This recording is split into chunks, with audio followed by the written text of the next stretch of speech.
Hello there, one and all, and welcome to episode 359 of Love at First Scent with me, Persolaise, coming to you live today from YouTube. And sincere, heartfelt apologies to those of you watching live who've been waiting for a little while for this episode to start.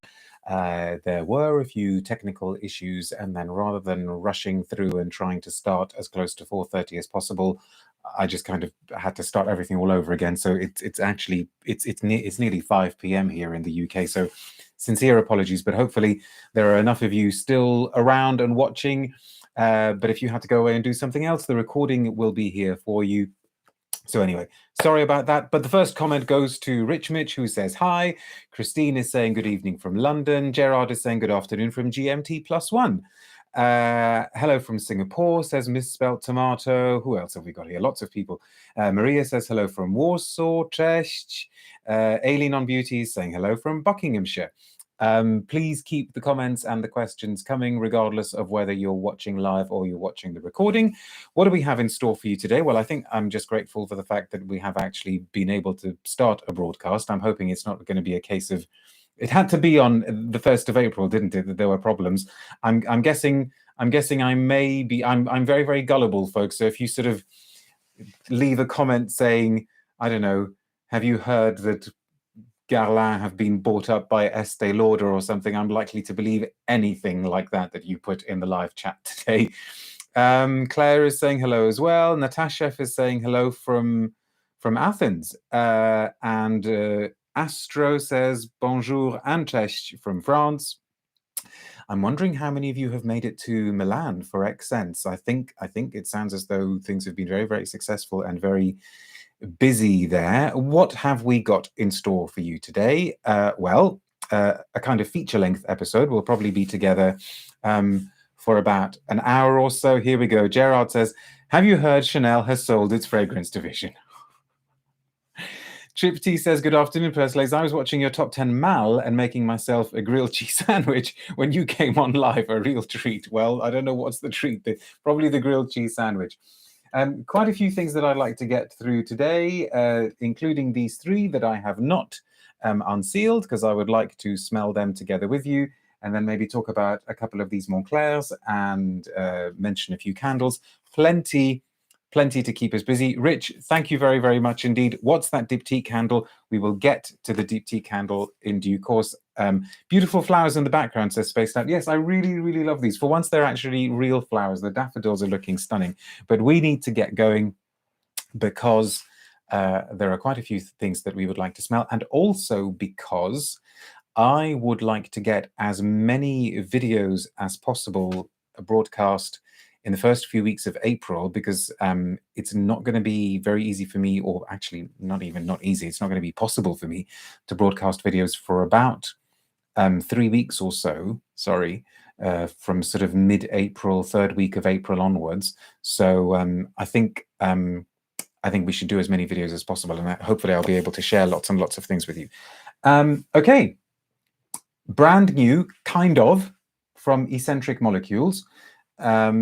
To put you in the picture again, those of you who don't remember or chose not to remember, in 2006, the brand Escentric Molecules launched with Moleculo 1 and Escentrico 1. I'm sure so many of you out there know this, but there are every day there are new people coming to this channel, and I don't want to assume that there is a certain level of knowledge out there. The whole thing with the Escentric Molecules brand was that Polpo says, oh, they're not real. No, they are all real. That's what I said, that for once I've got real, because the other ones aren't real. These ones are real. Anyway, so Geza Schoen, the Berlin-based perfumer, launched Escentric Molecules with a pair of perfumes, except that one was just a single ingredient, diluted. So Moleculo 1 is Isoe Super, diluted in alcohol, and then Moleculo 1 was Isoe Super as part of a more kind of traditional fragrance composition. So a fragrance in, an ingredient in a formula, one of many ingredients in the formula. And then that carried on. We had Moleculo 2 and Escentrico 2 and Moleculo 3 and Escentrico 3 and so on. Some of the other single molecules that were used were things like Javanol and Ambroxan and vetiveryl acetate. Vetiveryl acetate, I should say. And then in 2021, so a couple of years ago, he decided to do something different. He went back to the original 2006 ISOE Super and decided to give us what the brand calls Molecule 01 Plus. So ISOE Super plus one ingredient or accord. So if memory serves, in that first trio, we had an iris with ISOE Super, and we had a mandarin, and we had a patchouli. And now we've got three new ones. We've got a Guaiac wood, a ginger, and black tea. That's it. And as I say, I haven't smelt these. I will smell them with you. I think we should start with the ginger. So let's do the unsealing thing. Curious about the Moncler, says Miss Spell Tomato. Bottle looks interesting. Yeah, we will talk about those as well. Linda says, I'm taking you for a walk again in my pocket, South Coast, West Sussex. Well, I hope you've got slightly better weather than we've got in Hampshire. It's been non-stop raining all day, but enjoy the walk. The Escentric Molecule aesthetic is a massive cop-out, in my opinion, says Rich Mitch.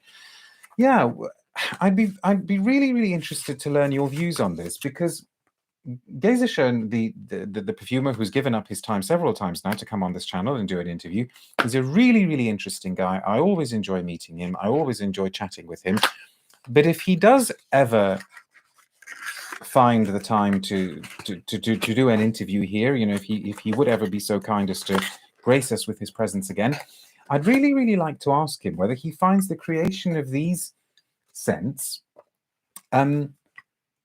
creatively fulfilling, because he strikes me as a very, very creative, interesting, smart sort of person. And so I'm just sort of interested in whether these do represent a satisfying, a fulfilling challenge, you know, to take ISOE Super and twist it with ginger. Because when you put it that way, it sounds like a very easy kind of thing to do. Or is the whole point to find just the three right plus one accords or ingredients that'll work? I don't know. I would be very, very fascinated to put that question to him and to sort of say, well, if that isn't particularly fulfilling, and if he just thinks, oh, well, it's going to keep the business going, it's going to, you know, give us a nice income, what does he get the full creative fulfillment from? Pradeep says, don't understand why they're priced at a complete fragrance price. Well, that's a whole other subject as well, isn't it? I like your comment, Gerard. Gerard says, Hermès call their Moleculo one with vetiver and grapefruit Terre d'Hermès. So ISOE Super with a plus accord works. I'm not saying it doesn't work. I just mean in terms of Geza himself, you know, as a perfumer, does he find these interesting to do? So this is the ginger, and we can try and do these quickly. Gosh, this really does smell like terre, this one. Now, the reason why, again, for those of you who may not be aware, the reason why we're making references to Terre d'Hermès is that Jean-Claude Elena, the creator of Terre, also really, really loves using ISOE Super, and there is a lot of ISOE Super in Terre d'Hermès. Now, this is not actually as fizzy yellow gingery as I thought it would be. In fact, it's kind of closer in spirit to what I remember of the mandarin. It feels almost more citrus zesty rather than ginger peely, if you get what I mean. Is it sushi gingery, says Davlone. I'm not a sushi expert. I mean, I've always loved sushi whenever I've had it, but I wouldn't want to pass a comment on whether it's sushi gingery. What's interesting about these ones, and what's interesting about the last three as well, is that you almost can't go wrong with them. ISOE Super is so pleasant to wear. It's so, I'm just labeling the blotter here. It's so innocuous and so smooth and also so enjoyable that you almost can't go wrong. And also you're kind of grateful for all the things that it isn't. So it isn't a crass, heavy-handed, boorish, woody amber. It just smells like a really, really elegant, sophisticated, slightly incensey, clean as a whistle cedar. And it goes with just about everything in perfumery. But this is interesting because I've smelt lots of ginger materials in isolation on their own, including a really nice CO2 ginger I remember smelling years ago that really felt like you'd just chopped up or grated a lot of fresh ginger. It's a very effervescently yellow scent. And this is going for something quieter. It's almost like a ginger ale sweetness sort of ginger. I think that's what it's making me think of. But it's not quite as bubbly as I thought it might be. Sharon says, I have mixed feelings about the original Molecule line. I love the idea of composing a perfume, and so simply bottling up one synthetic feels like a slightly empty creative exercise. Yes, and and that debate is still going on in perfumery, isn't it? Because lots of people will say, yeah, but he was the first one to do it. I think. Yeah, I'm pretty sure he was. Let's try the tea. Sounds almost nice, says Polpo. Oh, but he's retracted his message. Well, I don't know what you meant to say, but it is nice. It is nice. And then lots of people, in the past have said things like, oh, well, I can just buy myself some ISOE Super and dilute it. Yes, you can, but most people are not going to do that. Absolutely, most people are not going to do that. So this is the black tea. What's the molecule this time, says Gavin? No, we're back to ISOE Super. So this is ISOE Super plus other materials. Rich Mitch says, Escentric Molecules reminds me a bit of the old French artist practice of repetition, where they paint the same thing over and over again, but it's never 100% identical. Yeah, I like that analogy. So this is black tea. And I'm curious that Geza here has specified black tea, because I'm very rarely convinced by tea scents in perfumery. We've almost got to the point that there are tea in perfume speak is not the same as tea in beverage speak, and there's a kind of creamy, bubbly, leafy accord that stands for tea in perfumery that doesn't come very close to what tea really smells like. Okay, so black tea. Let's see. Okay. I was going to say that a very good tea scent that I remember, although I think it's been discontinued, was Annick Goutal's, was it L'Îloté, the tea island? That sort of, perhaps controversially, not only did it smell of the tea, but it also actually smelled of tea bags. There was something about the paper of the tea bags. This definitely makes me think of tea, but again, he's gone for sort of restraint here. I think I remember the patchouli and the iris and mandarin trio being kind of more strident. Musk in Heaven says, my favorite from the plus range remains the iris one. I think I like the iris one too.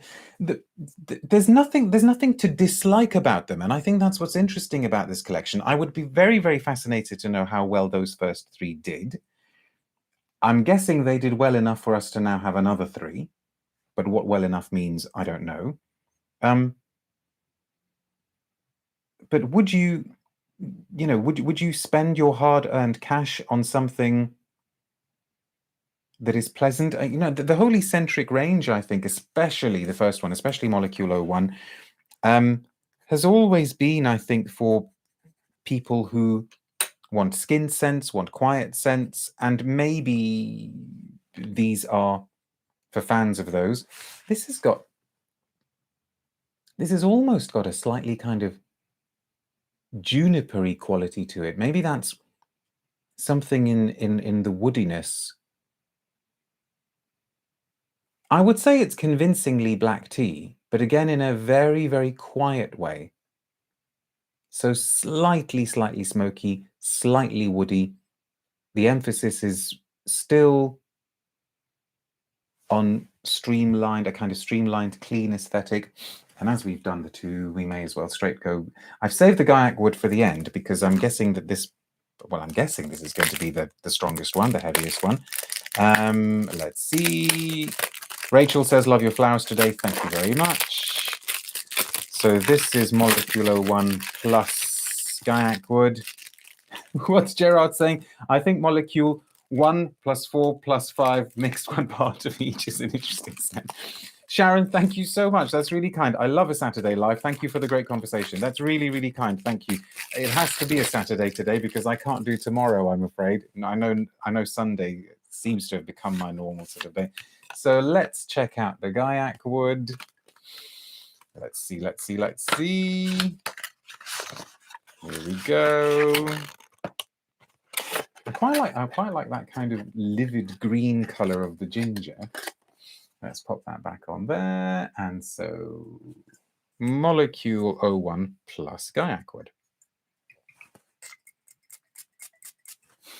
Where can I pop that? Let's pop that on here so it can still be seen. Okay.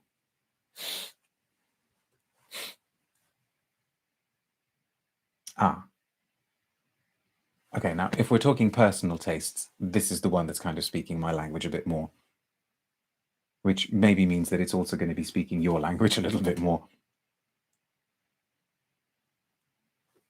What's interesting is that if you told me that this was the tea scent, but in brackets you'd put Lapsang Souchong, I think I would have believed you.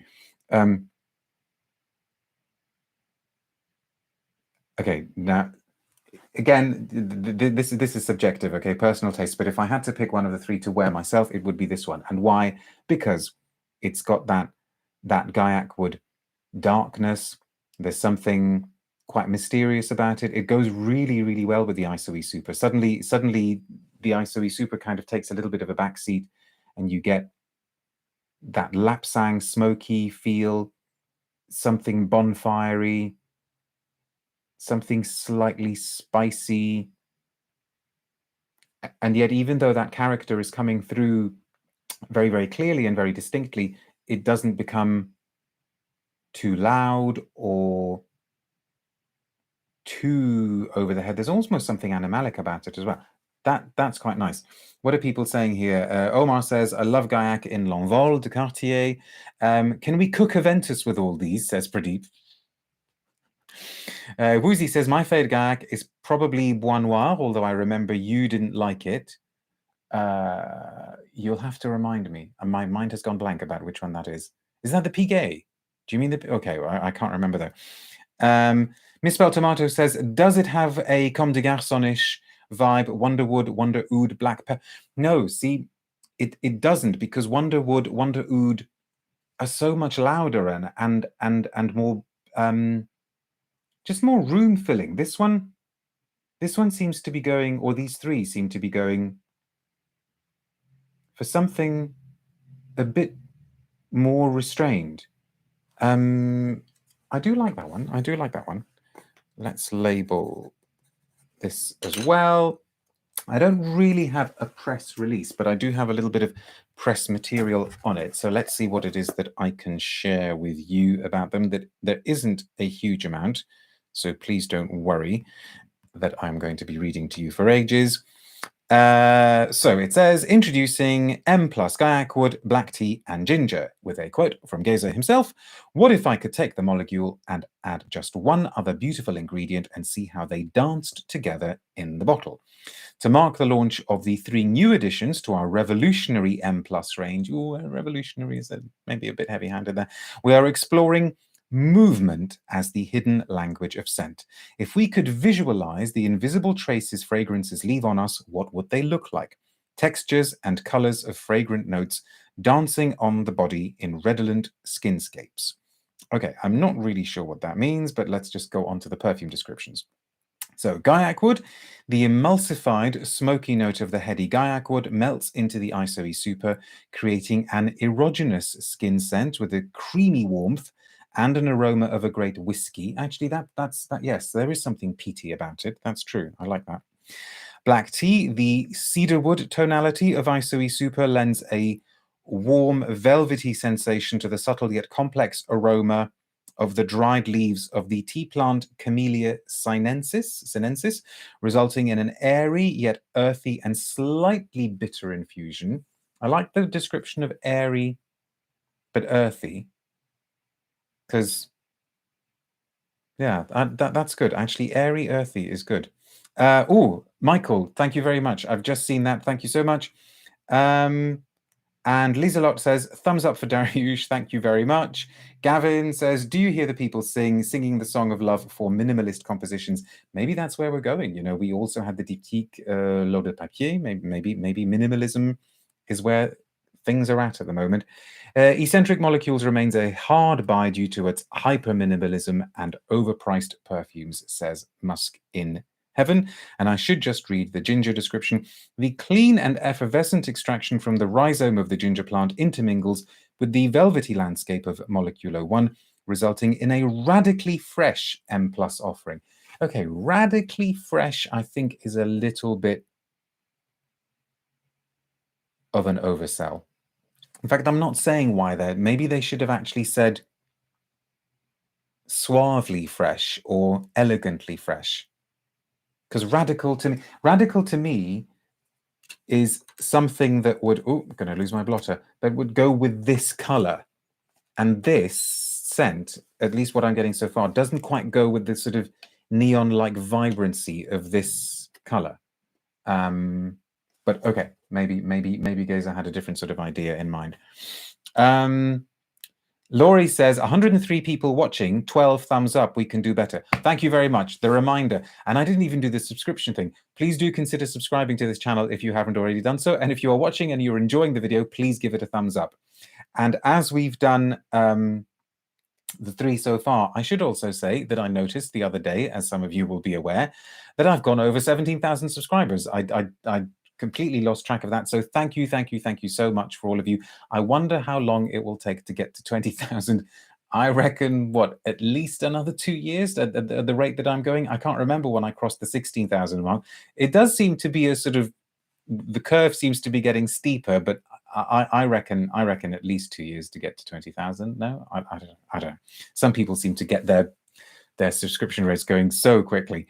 Rachel says, nothing wrong with minimalism. It can be quite interesting. I'm just not interested in ISO-E as a material. Would love to see minimalism done with something else, which is a very, very fair point. Congrats, people are saying to me. Thank you very much. That's really kind. So let's leave those blotters to do their thing for a few minutes. There will be a blotter update probably at some point tomorrow on these. I think the Guaiac is the one that is going to be taking most of my attention.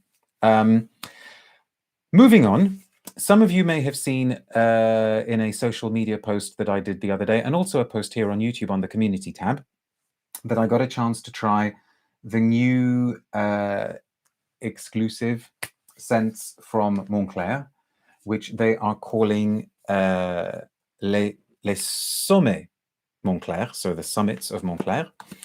Moncler did their first perfumes, his and hers, last year, I believe.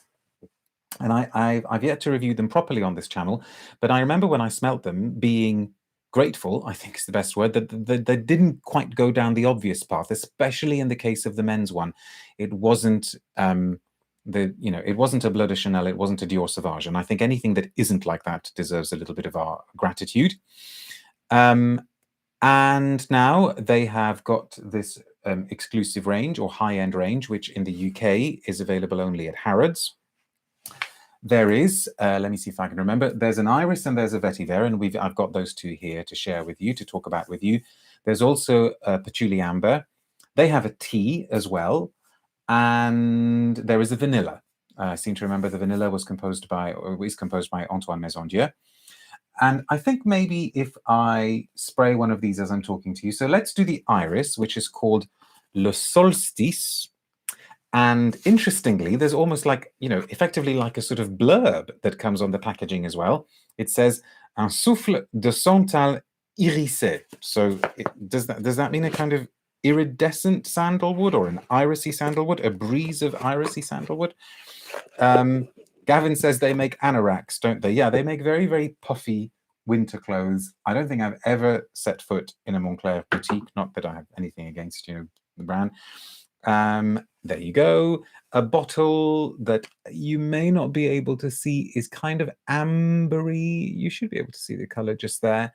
There's something there's something l'artisan parfumeur about it. There's something Gucci perfumer's garden or alchemist's garden or whatever that range is called. I think it's the cap that particularly makes me think l'artisan. And this is an iris. Those of you who don't already know who has composed this scent, I will give you 5 seconds to guess who they may have turned to for an iris. Yes, it is the Queen of Iris. Let's see who immediately goes for the... Mind you, I don't know if any of you are cheating and looking up who it is. Oh, nobody's having a guess so far. The Nectarine Man says, I wonder what the typical Moncler customer would want in a fragrance. I have no idea. Rachel, good guess. Olivia Jacobetti, no. But it's Daniela Andrier, the other one who works with Iris a lot. Okay, so let me just label this. So this is the Solstice. And I've worn this a few times since I got the sample and enjoyed wearing it. But my initial feeling of this and the range as a whole hasn't changed. And we can have an interesting discussion, or it's being a bit presumptuous, we can have a discussion, and maybe it'll turn out to be interesting, about these sorts of perfumes. Because all of them, or at least 4 of them, so the Iris, the Vetiver, the Tea, the Patchouli Amber, they're all extremely well done.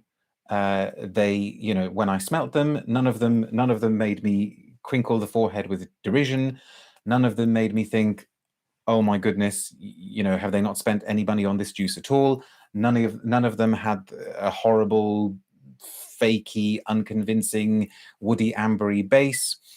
They all smell of quality. I think maybe if I had to put one at the bottom of the pile, it would be the vanilla, just because it came across as so quiet, almost like it was too worried about doing the vanillic thing and being just a little bit sweeter. I almost felt like sort of having a debate with the vanilla perfume, saying, "Look, you're a vanilla, so just go for it, be a vanilla." But anyway, they're all made of good stuff, pretty expensive, but I'm also not sure whether they bring anything new to the table. And it's really, really interesting when a brand decides that they need to go into the exclusive or high-end perfume range. And we talked, I just mentioned the Gucci's, right? And I think, what is that? What is that? Somebody help me out. What is that range called? Is it the Alchemist's Garden or the Perfumer's Garden? The ones that are all made by Alberto Morillas. I've smelt, I think by now, I've smelt most of them. And a lot of them Alchemist's Garden. Thank you, Nectarine Man and Mike Shoemaker. And I think almost pretty much every single one that I smelt was pleasant. And yet there was not a single one that made me think, oh my goodness, I really, really want to start saving up money for one of these, because this is the scent that I that I need to add to my collection. And that's the case with every single one, whereas I don't feel like that at all about the Chanel exclusives. There are several Chanel exclusives that I will always want to have in my collection, and look at what happened the last time they gave us one, with Le Lion. There are several Dior exclusives that I will always want to have in my collection. Okay, admittedly, that range has kind of become a lot more bland over the years. But with so many of these ones, and we can think of other brands that have done this sort of thing as well. You smell them, you think, okay, they haven't been miserly with the budget, they haven't been miserly with the juices, but are they original? And I think probably my answer personally would have to be not original enough. So I'm smelling this, and it's a really, really well done iris. I mean, definitely a well done iris. And if somebody goes into a Moncler boutique or to the Salon de Parfum in Harrods, where I believe they're available in the UK, and if they smelt this and maybe they don't have a lot of experience of smelling iris scents, they would probably think, gosh, this is superb. This is such a wonderful scent. I've never smelled anything like this before. And they may well spend some of their hard-earned pennies on it, and they'd probably enjoy it. But I guess here on this channel, we're about something slightly different. So this is everything that you would expect from a kind of straight up and down iris. It's got that rooty quality, it's got that carroty quality, but it's also got something creamy and milky and sensuous and sort of sandalwoody about it.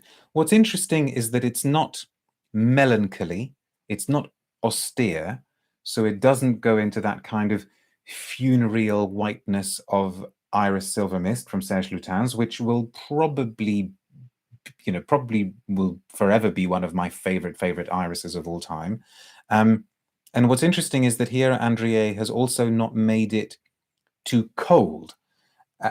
And I suppose that's something that deserves a mention. So somebody mentioned Olivia Jacobetti a few minutes ago. She, of course, did Iris or Iris for Hermès. That's a superb, truly, truly stunning iris, but it's also really, really chilly, really cold. I mean, it's no surprise that when it was originally released, it came in a kind of ice-cold blue bottle. But this avoids that, which is interesting, and as I say, that is worthy of comment. But it's something that doesn't want to attract a huge amount of attention to itself. It's something that, enthusiasts or frag heads like us would probably think, yeah, that's fine. But we've got other more complex, more challenging, more compelling things in our collection. Pradeep says, Leatherwood and Cuir Canage gone for good now. Oh, is that right? I didn't know that. I bet they'll be available somewhere. Is the sandalwood in Le Solstice a synthetic overload, says Woozy? No. Yeah, absolutely, nothing has been overly done in this range or badly done.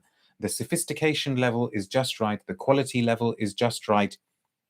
I don't get a whiff of anything that makes me go, oh, they've overdone this now, or get this away from me slightly now. Nothing like that at all.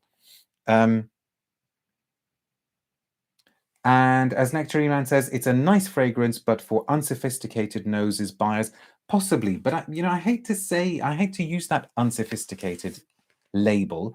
I guess different people are at different stages in their century, and also want different things. I can see myself on a particular day going, perhaps today I just want a fairly uncomplicated iris, and I don't want to feel like I'm going to the mother of all funerals and wearing Iris Silver Mist, or I've done an iris video, haven't I? I can't even remember what some of the irises were. Iris Poudre is so much more baroque, so much larger. So there is a place for this kind of stuff, but maybe the place is not just in the collections of the likes of you and me. Let's try the Vetiver. This is Le Bois Glacé, and this is composed by Fabrice Pellegrin, who's been mentioned a lot on this channel lately. And what does this blurb say? Un vent de vetiver épicé, so a breeze of spicy vetiver. You can imagine what I was thinking and what I was looking out for when I first tried this. I was looking out for how swampy it would get. Now, swampy is the word that you, I think, use more than I do, because for me, I think what you tend to mean by swampy, and of course here I'm using the collective you, all 115 of you watching. Tripty, that's so kind. Thank you very much. No, thank you. I love that little, what is that? Like a little pear doing a thank you. That's very sweet. Thank you. You say swampy, I say sweaty, overboiled, oniony, which probably is another way of saying swampy. So I was watching out for how swampy this was going to get. And I was very, very, very interested to notice and to remark that it didn't actually get overly swampy. Again, so this is very much a vetiver in the same way that in the manner of how the iris is an iris. It's elegant, quality materials again, nothing that makes you go, oh gosh, what, there is no sort of heavy-handed sulfurous grapefruit overload at the top. There's a really, really nice sort of bergamoty pink pepper accord in the opening. The vetiver feels suitably rooty and maybe slightly licorice-like and bonfirey and leathery, but again, it's not It's not massive, doesn't hit you over the head with a vetiver shaped hammer, whatever that may be, and it, I think, stays the right side of swampiness. So if we have kind of swampy at one end, something like Guerlain's vetiver or Chanel Sycamore, and then at the other end of the scale, I suppose we've got Frederic Maule's vetiver extraordinaire, which is probably as unswampy a vetiver as you're likely to get. This is oh, Crystal, thank you so much. And Crystal is doing a, what is that, turning into a cheerleader mode. Thank you very much. This is very, very kind. SMC says, do love me some swamp. See, a lot of people do. I struggle with it. Lieselot says, I read Jeanne Doré's review of L'Eau Papier by Diptyque in the Eau Parfum blog, and she mentions the slight presence of woody ambers. I'm worried. What do you think, people? Well, if they are in there, then it really, really is slight. I wore it the other day, and I didn't get anything over. I mean, no. I mean, it just stays so pleasant, I think. Omar says, would love to be hit with a vetiver hammer. I guess we all have our own different vetiver tolerance levels. What is interesting about this one is that it's called Le Bois Glacé, right? So iced wood.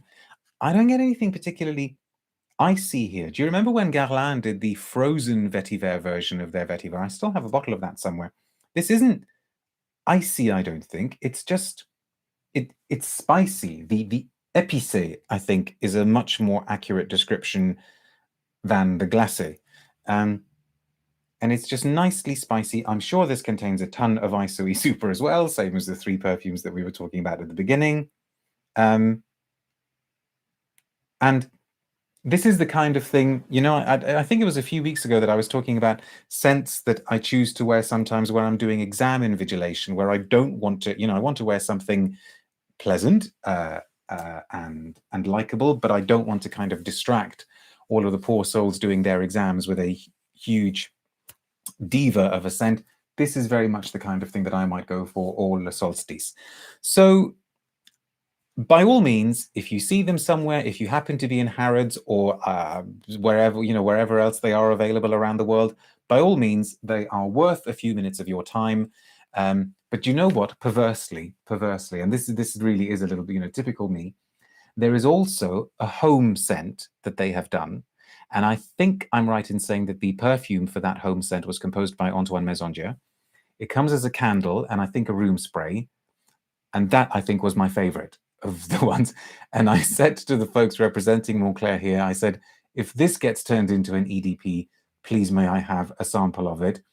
And it's based around a cedar, but it's really, really bonfirey and leathery and earthy and woody. That's the one where I thought, okay, that's the stuff I want to be spraying on myself. So maybe if it's really, really successful, they may do that. And apparently that is now the smell of all Moncler boutiques. So go figure. Gavin says, perfumes don't need sizes and are much smaller in terms of storage and hassle-free in terms of sales and returns. So it makes the sale much better for the retailer to add a perfume to a sale. Oh, so is this why may a brand have a perfume range as well? It's very, very, very profitable for them. It is very, very profitable usually for brands, especially brands that tend to sell expensive clothes, or expensive anything. I think expensive jewelry. It's worth their while to have that kind of thing. Gavin says Persolaise wants evaluator pay from Moncler. Mind you, if they do turn it into an EDP, I will be saying who gave you the idea. Okay. We have done 5 perfumes. I would just like to spend a few minutes talking about candles, because there's also another perfume that I haven't got out here that I might like to smell with you. You will be aware that I do love a scented candle, and this is a limited edition Diptyque. So Rich, sorry to make you wait so long to find out what this is, but this is their Fleur de Cerisier, so cherry blossom, right? Which, as I say, a limited edition, to celebrate cherry blossom season. One of the things I would so love to do one day is to be able to go to Japan to experience cherry blossom season. I have been to Japan once, but it was in the summer, which is very definitely not cherry blossom season. We have our own very mini version of plum blossom season in our garden at Maison Persolaise, because we've got 3 plum trees And the blossoms are very pretty, and they do have the faintest scent, which is very, very hard to describe because it is kind of sweetly floral, but it has a kind of sharp, acrid, straight up your nostrils kind of quality to it as well. So I can't say that I've really smelt cherry blossoms. SMC says, I still don't know what cherry blossom smells like, despite eating various Japanese cherry blossom sweets. Gavin says, it's cherry blossom where I am in London now. I walked down a street with them today. So your homework, Gavin, is to describe for us what that smells like. Now, I can tell you that this candle smells very, very pleasant. When you smell it straight out of the candle, it is maybe a little bit sickly sweet, a little bit maybe like 1980s pencil eraser. But if you burn it, it does fill the room with a really, really attractive, gentle, sweet aroma of something that you could imagine, or you're happy to believe it might be cherry blossom. And I deliberately burnt it when we had somebody coming round the other day, and as soon as they walked in, they said, oh, what's that beautiful smell? And I thought, okay, so it's at least passed that test. One test that it didn't quite pass in the beginning, and I'm only mentioning this because it's what happened to me, but it may have just been a kind of issue with my candle, but the wick was very, very, very short to start with. And so there was a little bit of kind of dodgy funneling that happened, but then I kind of extinguished it and I trimmed the wick and I started again. And I think it sort of sorted itself out. But so, as I say, it may have just been a weird issue that happened with mine. But it's convincingly pink. There is something quite rosy about it. And maybe almost something kind of fruity, shampoo, musky. Not, doesn't kind of reinvent the candle wheel. But I expect it'll do well for Diptyque. And as I say, it's a limited edition. Cloudy says, all the cherry blossom scents I've smelled seem to be vaguely white floral, not really anything distinct. Okay, I wouldn't have said white floral for this one. If anything, I would have said rosiness. And also would like to mention this candle from Trudon, which is one of 3. Now, this is interesting because I'm just going to bring up on the old iPad what the other 3 were, just in case I forget. So the one that I'm showing you here is called Sous un ciel de pétales, so under a sky of petals. Then there's one called L'esprit de l'eau, so the essence of water, the spirit of water. And then there's one called Terre à terre. But what's interesting with these, a bit of a departure for the brand, is that they've been made in collaboration with a master tea maker or tea blender, somebody I'd never heard of before, who is based in Paris, called Maître Tsang.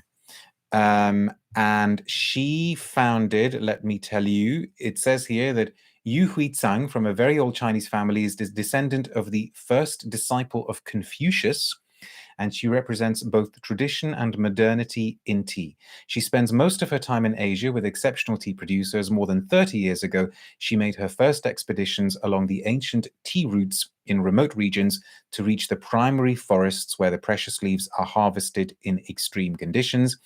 And in the early 90s, in the heart of the Latin Quarter in Paris, she founded La Maison de Trois Thés, which apparently is like the place to go to, apparently, if you think like Mariage Frère is good tea, you need to check her out. Which has become the largest tea cellar in the world, according to Trudon, and a sanctuary for connoisseurs and professionals. In this veritable conservatory of tea, time stands still.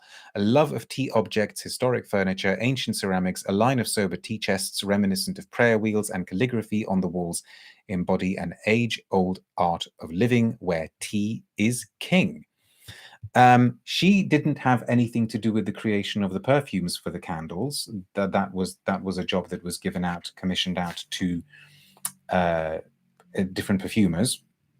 And I think out of the 3, this is the one that gets my vote. So this is the Sous un ciel de pétales, because there are similarities with this one. Maybe it's the time of year that makes me think as well this is a good one, because I think it is difficult to do gentle floral candles in a convincing way and give them sufficient throw. Candles, I guess it's easier to do, woody, bonfire-y, smoky, big jasmine, rosy candles, as long as you do good quality and use good quality ingredients.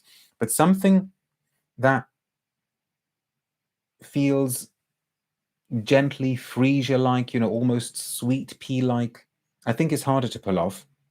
And this does it really, really well. Mind you, they are not cheap. As far as candles go, because I'm looking at the price now, it's £110 for one of these. So you need to really love your candles.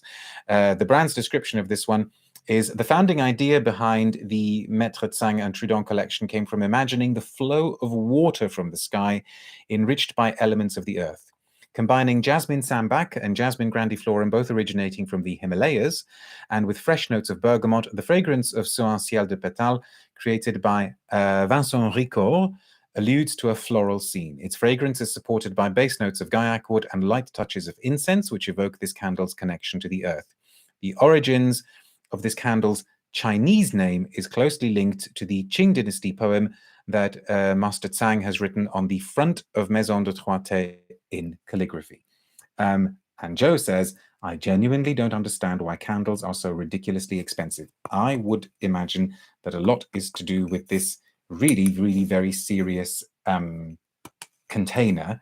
In fact, once I burn the candle, I'll be thinking, is there any way of removing the label at the back and using this container for something else? But it's beautifully done. It is a really, really beautifully done scent.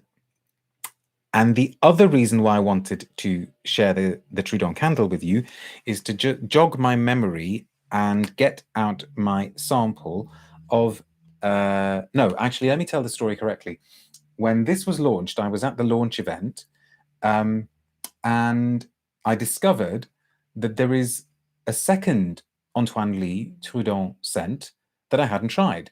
If you remember, when Trudon released their Eau de Parfum collection a few years ago, there were some by Lynn Harris, I think a couple by Jan Vanier, and one by Antoine Lee called Bruma, which immediately became my favorite of the range.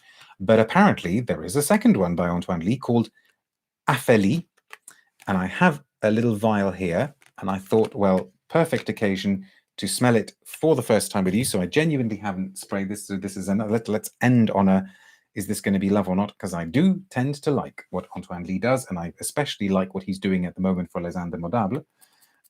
Okay, so Aphelie, I think it's an astronomical term.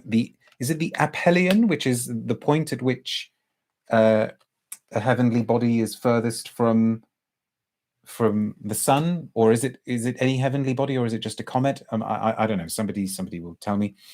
Antoine has a new scent for Masque Milano, says DJ. Rachel's asking, what's the brand? The brand is Trudon, so same as the candle.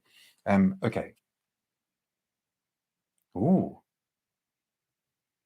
Oh, see, it's so exciting to discover something new from, or new to you from one of your favorite perfumers. This is like strangely green. It's kind of like, oh, what am I getting? I mean, I'm getting something violet leafy, but also something black curranty and darkly sticky blackberry rosy at the same time. Quite curious. Let's label the blotter. So Aphelie from Trudon. The detail on the cuff of the shirt is what detail? What detail have we got? My cuff? Oh, I don't know what you're talking about now. It is strangely green, Rachel, because Rachel's saying love strangely green, because it's kind of green, but it's also really, really deeply crimson. And there's something dark about it. I mean, I'm guessing if they're talking about, orbits and something being as far away from the sun as it can possibly get, then you would want a sense of darkness, right? Because it's getting as little light on it as it's ever going to get.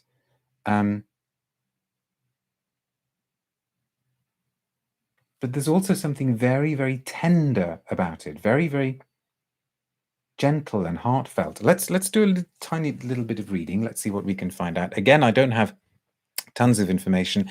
Aphelie stands out in a unique manner, says the brand, like an aphelion or aphelion, the orbital point at which a celestial object is furthest from the sun. She lights up. Mysterious, Aphelie is connected to the cosmos, subject to the laws of attraction. She makes one with nature. Okay, that doesn't really tell me very much.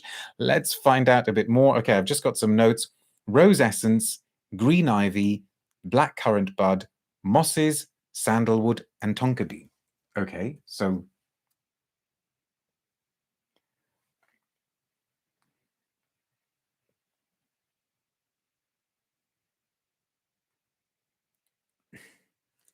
it's the black.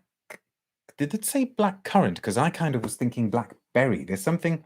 Yeah, the notes say black currant, but that kind of brings a darkness that is, like a kind of navy blue, inky darkness. The rose seems to bring like fleshy, crimson, passionate heart to it. The greenness, the ivy. So I was thinking maybe violet leaves, so that could be the ivy is kind of bringing something cold. But maybe this is like the scent of hanging on to hope, because I suppose if you know that you've reached the furthest point, so like the shortest day, then you know that from that point onwards you're going to get closer and closer to the sun, right? And this is the scent of thinking, okay, I'm at my lowest ebb, but from now on things are going to look up, and behind the coldness there is warmth and passion and heat. It's very beautiful, actually. I will have to give that a proper wearing. Gavin says blackcurrant is sulfurous. It does darken rose, sometimes badly. See Rose Noir by Byredo. Interesting. Ricardo says, for more minimalist fragrances, do you find there's a difference between how they smell on the blotter versus how they smell on skin? Yes, but I don't know if that particularly applies just to minimalist fragrances. I think all fragrances can smell a little bit different. This will definitely, and there's the kind of twigs of the rose coming through as well.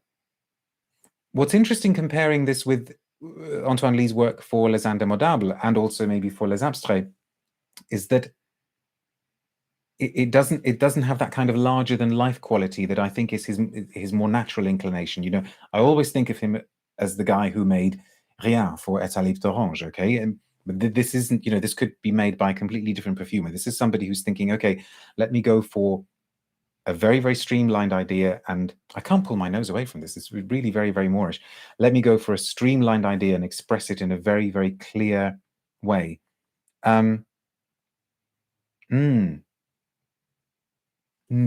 Right, let's have a re-smell of the blotters because it is almost time to bid you farewell. Let's go back. Let's do the eccentrics in different order. So this is the Guaiac. Okay, now this has gone. This is in familiar ISO-y super territory. Now, actually, let me get all three eccentric blotters now. The black tea, the tea is kind of moving on into ISO-y super territory. And the ginger is kind of woodier, so we're getting the woody aspects of the ginger, but they're all three. Is that the Guaiac? Because that seems to be the most, but yeah, burnt one. Okay, so I think maybe they've gone ISO-y super a little bit sooner than I'd expected. And this is the, what is it? Oh, so this is the Moncler Vetiver, the Bois Glace, which is doing a nice job, not really doing that swampy thing at all. It's staying completely and utterly and inscrutably sophisticated. And Le Solstice, which is the iris. Nicely done. It's kind of plush, but not overdone plush. And let's just have one final smell of Aphelie from Trudon. That green rose is really, really compelling. Interesting. Okay, and we are done. I quite believe that we've been doing this for nearly an hour. Thank you very much for watching. As I say, please give the video a thumbs up if you have enjoyed it. Ask a question, leave a comment. I always answer them at some point. There will be a blotter update on these as well. Once again, thank you so very much indeed for helping me get over the 17,000 subscriber mark. I wonder how long it'll be before I'll be thanking you for the 18,000, or if we'll ever get there. Please do consider subscribing to my channel if you haven't already done so. And if you would like to support my work, you will be able to find a link to my Ko-fi page in the video description below. But until next time, huge thanks for watching. Be good, and I will see you soon. Bye now.